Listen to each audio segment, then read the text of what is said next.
ग्रहों का विज्ञान यूट्यूब चैनल में मैं डॉक्टर पुष्पा कांबळे आप सबका स्वागत करती हूँ।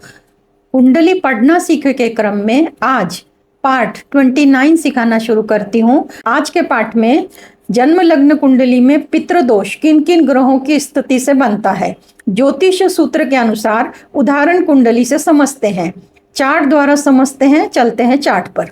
पितृदोष ज्योतिष सूत्र के अनुसार पहला सूत्र, जन्म लग्न कुंडली में राहु धन भाव में, षष्ठ भाव में, अष्ट भाव में, व्यय भाव में होता है तब पितृदोष होता है। दूसरा, छठवां, आठवां और 12वां भाव। दूसरा धन भाव, छठवां षष्ठ भाव, अष्टम भाव आठवां और 12वां व्यय भाव।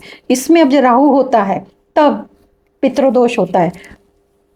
कुंडली से समझते हैं पहला सूत्र। दूसरे भाव में शनि गुरु है, इधर दूसरे भाव में नहीं है। अब षष्ठ भाव में इधर राहु नहीं है, यहाँ भी षष्ठ भाव में राहु नहीं है, यहाँ भी इस कुंडली में भी, ये चारों कुंडली में षष्ठ भाव में भी नहीं। अष्टम भाव में देखते हैं। अष्टम भाव में इधर शुक्र है, इधर मंगल है, इधर कोई ग्रह नहीं है, इधर भी कोई ग्रह नहीं है। व्यय भाव में, अब व्यय भाव में 12वें भाव में राहु इस कुंडली में भी नहीं है, इस कुंडली में भी, इस कुंडली में चंद्र है, खाली है घर, ये भी खाली है और ये भी खाली है। यानी कि इस कुंडली में राहु पितृदोष नहीं बना रहा। दूसरा सूत्र लेते हैं। जन्म लग्न कुंडली में गुरु अष्टम भाव में, व्यय भाव में होता है और गोचर का गुरु अष्टम भाव से भ्रमण करता है, उस समय परिवार में अचानक मृत्यु के योग बनते हैं। जन्म लग्न कुंडली में, तो ये जन्म लग्न कुंडली है। जन्म लग्न कुंडली में गुरु अष्टम भाव में और व्यय भाव में, या तो 8वें भाव में या तो 12वें भाव में। इस कुंडली में गुरु 8वें में भी नहीं है और 12वें भी नहीं है। इस दूसरे कुंडली में 8वें घर में भी नहीं है, 12वें में भी नहीं है। इस कुंडली में भी और इस कुंडली में भी। अगर उदाहरण के लिए समझ लेते हैं, ये कुंडली है, इसके 8वें घर में इधर गुरु है और यहाँ पे गुरु है, और जो गोचर का गुरु है, जैसे आज 2023 में गोचर का गुरु एक मेष राशि से जा रहा है, उसी प्रकार जब मकर राशि में से गोचर का गुरु जाता है तो ऐसा योग जिनकी कुंडली में बना है उनके परिवार में अचानक मृत्यु के योग आते हैं, मृत्यु होती है। ऐसा ये सूत्र है। तीसरे नंबर का सूत्र, कुंडली में सूर्य चंद्र युति में होते हैं, अमावस्या होती है, पितृदोष बनता है। सूर्य और चंद्रमा एक बार महीने भर में से एक बार आते हैं तो दोनों साथ में होते हैं, अमावस्या होती है उस तिथि को, और उस तिथि में ये दोनों एक साथ जिस भी भाव में बैठते हैं तो पितृदोष का निर्माण करते हैं।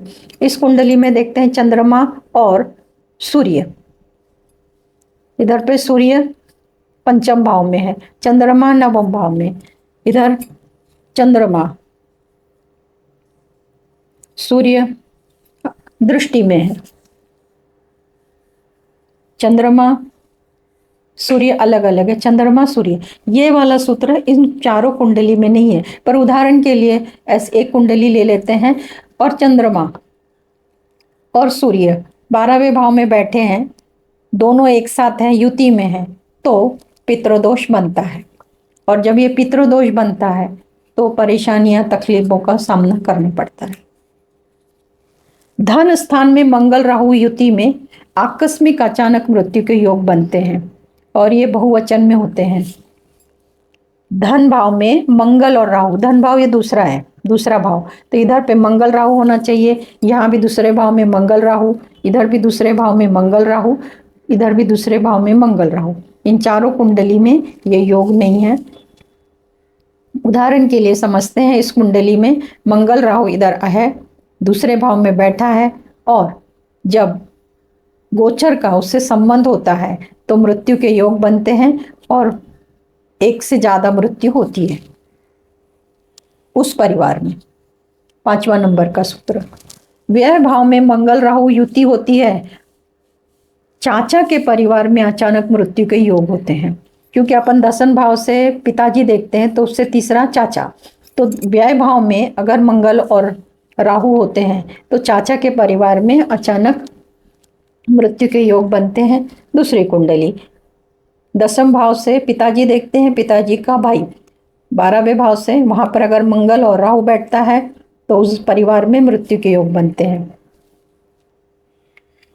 6वां सूत्र, भाग्य भाव में मंगल राहु युति में होता है तो परिवार में अविवाहित के मृत्यु का योग बनता है। भाग्य भाव यानी कि 9वां भाव, इधर पे अगर मंगल और राहु बैठता है तो उस परिवार में जिसकी शादी नहीं हो गई है, यानी कि शादी के उम्र के पहले भी मृत्यु आने के योग बनते हैं।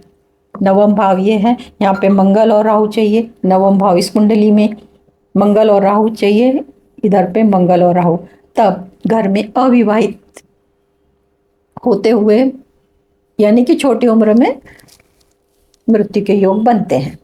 कुंडली के किसी भी भाव में सूर्य राहु या केतु पितृदोष बनाता है। सूर्य राहु या सूर्य केतु, अब किसी भी, ये 12 के 12 भाव हैं पर ये दोनों साथ में चाहिए। कुंडली देख लेते हैं। सूर्य और राहु, तो सूर्य को रवि भी कहते हैं, तो रवि और राहु एक भाव में है। इस कुंडली में ये सूत्र लग रहा है। कुंडली के किसी भी भाव में सूर्य और राहु, तो सूर्य राहु इस कुंडली में है तो ये पितृदोष बन गया। अब ये पितृदोष बन गया तो इनके जितने भी कार्य हैं सीधे से सफलता से शीघ्र नहीं होते हैं, अनेक बाधाओं के बाद वो कार्य पूरे होते हैं। सूत्र नंबर 8वां, कुंडली के किसी भी भाव में चंद्र राहु या केतु होता है तो पितृदोष बनता है। इससे पहले वाले सूत्र में सूर्य राहु देखा, अब चंद्र राहु। पहली कुंडली में सूर्य राहु है, दूसरे कुंडली में चंद्र और सूर्य और राहु अलग अलग है। यहाँ भी सूर्य चंद्र राहु अलग अलग है एक ही कुंडली में, पर ये दोनों सूत्रों का अर्थ एक ही है।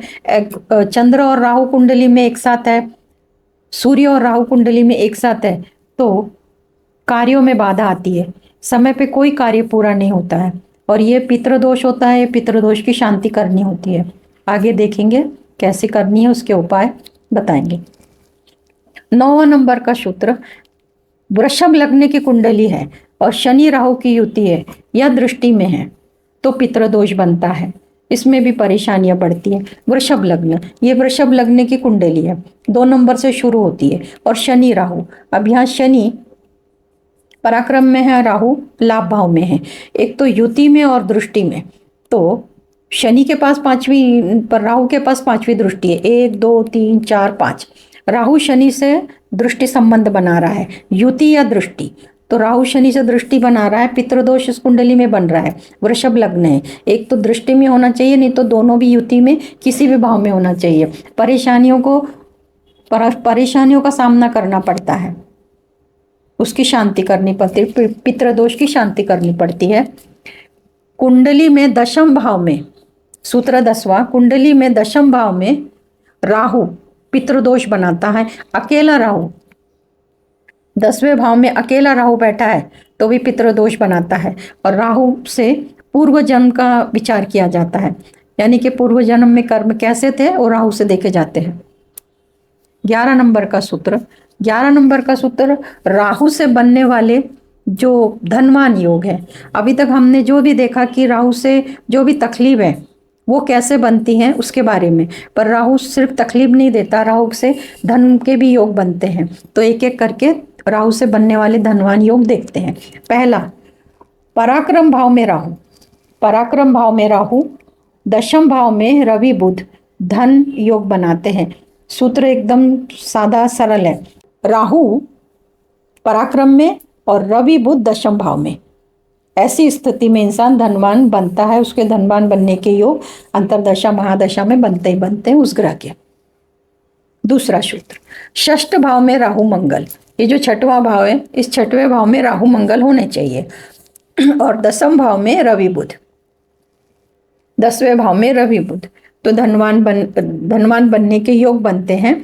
राहु मंगल की अंतरदशा दशा में और रवि की दशा अंतरदशा में धनवान बनने के योग जातक को मिलते हैं।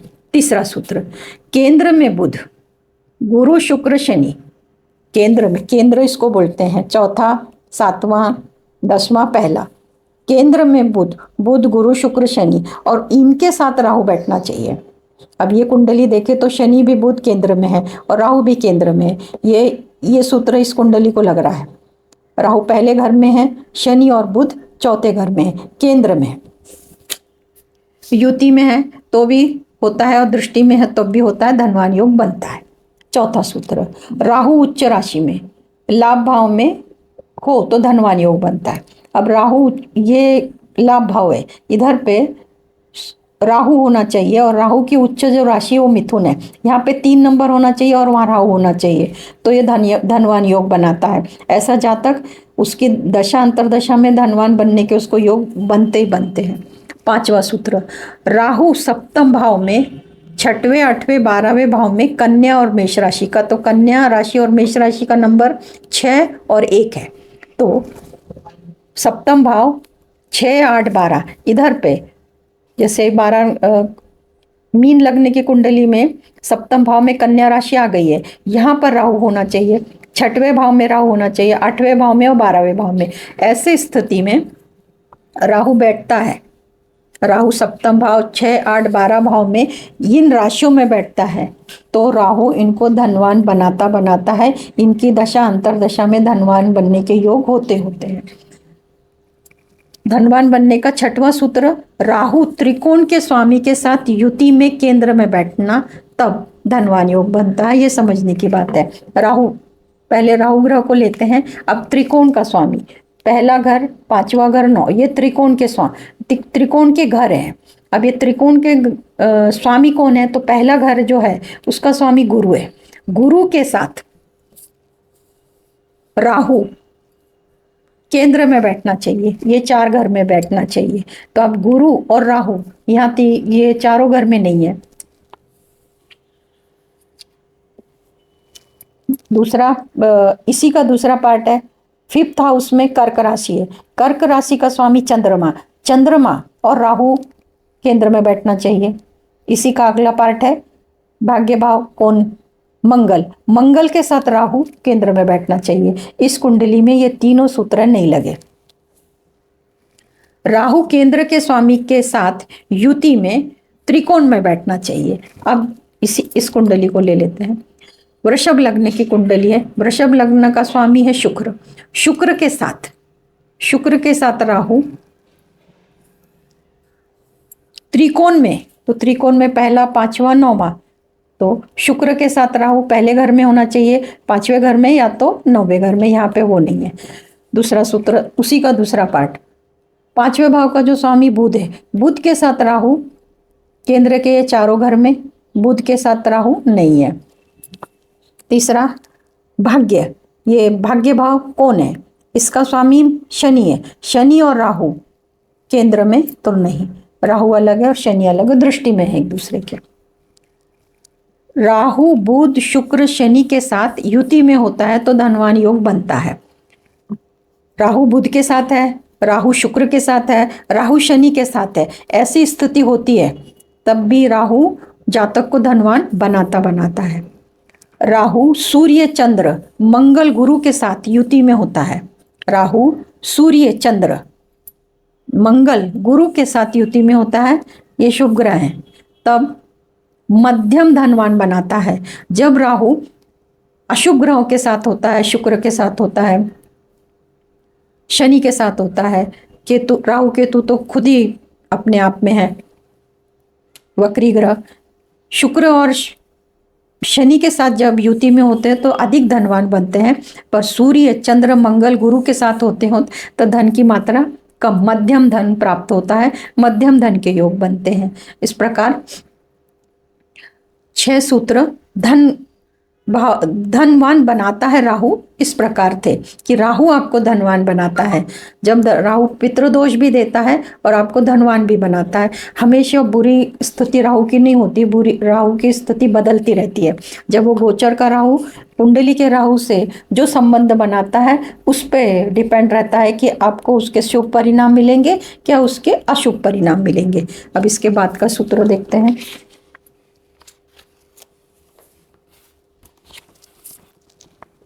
नेक्स्ट सूत्र 12वां नंबर का, कन्या राशि में शनि चंद्र युति शनि चंद्र युति विष योग है। सिंह राशि में गुरु, कुंभ राशि में राहु, मकर राशि में मंगल धनवान योग बनाता है। तो कन्या राशि में शनि चंद्र, सिंह राशि में गुरु, कुंभ राशि में राहु और मकर राशि में मंगल, ये स्थिति बहुत अच्छी है। इसमें अगर राहु का संबंध आता है तो धनवान बनाता है। नेक्स्ट सूत्र, मिथुन राशि में राहु। अब मिथुन राशि जो है अब तक आपको मालूम है कि उसकी उच्च राशि है। सिंह राशि में मंगल, किसी भी भाव में बैठे हों, ये दोनों अलग अलग राशियां, ये मिथुन राशि है, ये सिंह राशि है, ये 12 भाव में ये दोनों कहीं भी बैठे हों फिर भी वो धनवान बनेगा उसकी दशा अंतरदशा में। 14 नंबर का सूत्र, शुक्र वृषभ राशि में, गुरु मकर राशि में, राहु कन्या राशि में, कुंडली के किसी भी भाव में बैठे हों, इस स्थिति में किसी भी भाव में बैठे हों तो भी धनवान बनने के योग बनते हैं, परंतु इनकी दशा अंतरदशा में। 15वां सूत्र, षष्ठ भाव में राहु मंगल। षष्ठ भाव में राहु मंगल कारक होते हैं। दशम भाव में रवि बुध राजयोग बनाता है। कन्या राशि में राहु शुक्र मंगल शनि कुबेर के जैसा धन देता है। अभी बताया शुभ ग्रहों के साथ वो मध्यम धन देता है, पर अशुभ ग्रहों के साथ वो कुबेर के समान धन देता है। 17वां सूत्र, बुध गुरु शुक्र शनि केंद्र में, बुध गुरु शुक्र शनि केंद्र में यानी कि 4 घरों में, और बुध शुक्र शनि केंद्र में और राहु उनके साथ, राहु के साथ तो युति में हो। जैसे ये कुंडली में है, रवि बुध मंगल है, राहु केतु भी है, केंद्र में है, तो ऐसा जातक इनकी दशा अंतरदशा में महाधनवान योग, धनवान बनेगा वैसे योग प्राप्त होंगे। इस तरह ये आपको कभी देगा, तो मैंने हर सूत्र के बाद में बताया कि इसकी प्राप्ति आपको अंतरदशा और दशा में मिलेगी। अंतरदशा दशा में तो मिलेगी और गोचर में भी मिलेगी। कुंडली में पितृदोष है। अब जैसे ये कुंडली में देखा तो सूर्य और राहु पितृदोष है और भी पंचम स्थान पे बना हुआ है, तो उसके लिए उपाय करके निवारण किया जा सकता है। उपाय, पितृदोष, प्रेत दोष, पिशाच बाधा, भूत बाधा, राशि अनुसार उपाय, मंत्र और दान मैंने मेरा दूसरा चैनल स्वदर्शन ध्यान साधना यूट्यूब चैनल में संबंधित जानकारी विस्तार से बताई है। आप उस चैनल पर जाके उसकी जानकारी प्राप्त कर सकते हैं। उस चैनल का लिंक मैं आई बटन पे देती हूँ, आप उस चैनल पे जाके जानकारी प्राप्त कर सकते हैं। आज के क्लास में इतना ही, धन्यवाद।